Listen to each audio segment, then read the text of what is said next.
Mit navn er Christoffer. Jeg er 18 år gammel, og som 17-årig tog jeg 3 store beslutninger. Jeg sparede 200.000 kroner op på over 3,5 år. Derefter valgte jeg at droppe ud af Handelsgymnasiet i 2G, og jeg har altid haft en drøm om at skabe noget stort og være med til at inspirere en masse andre unge. Jeg har ingen tidligere kommerciel erfaring.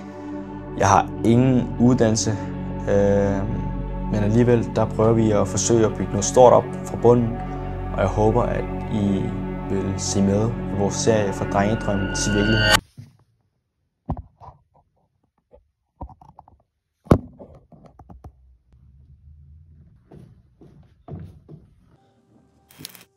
Jeg har altid været storforbruger af aloe vera drik, og da jeg fik ideen om, at jeg gerne ville lave en aloe vera energidrik, der var jeg kun 14 år, så jeg var ikke gammel nok til at skulle stifte min egen virksomhed.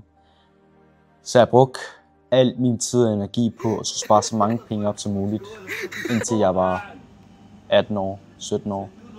Jeg endte med at spare 200.000 kroner op. Jeg arbejdede hver evig eneste dag, fra da jeg var 14 til 17,5 år.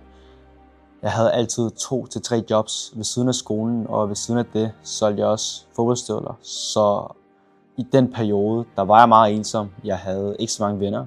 Jeg havde lagt alt til side for at skulle spare så mange penge op som muligt.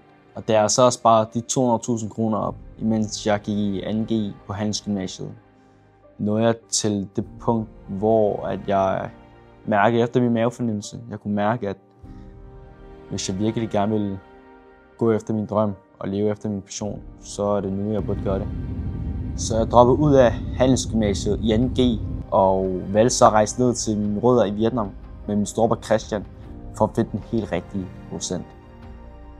Efter utallige forsøg af opskrifter og mockups, kom vi altså frem til en helt rigtig opskrift. Og de 3 store beslutninger for mig i den alder førte os så videre til en konkurrence hos 7-Eleven, hvor vi blev udvalgt som den yngste finalist blandt de 10 finalister, der var i konkurrencen.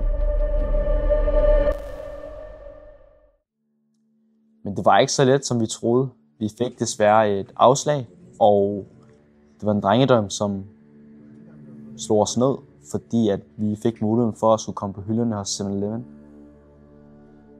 Men vi valgte så frem for at give op, rejse ned til vores fabrik igen og eksekvere den feedback, vi fik fra juryen.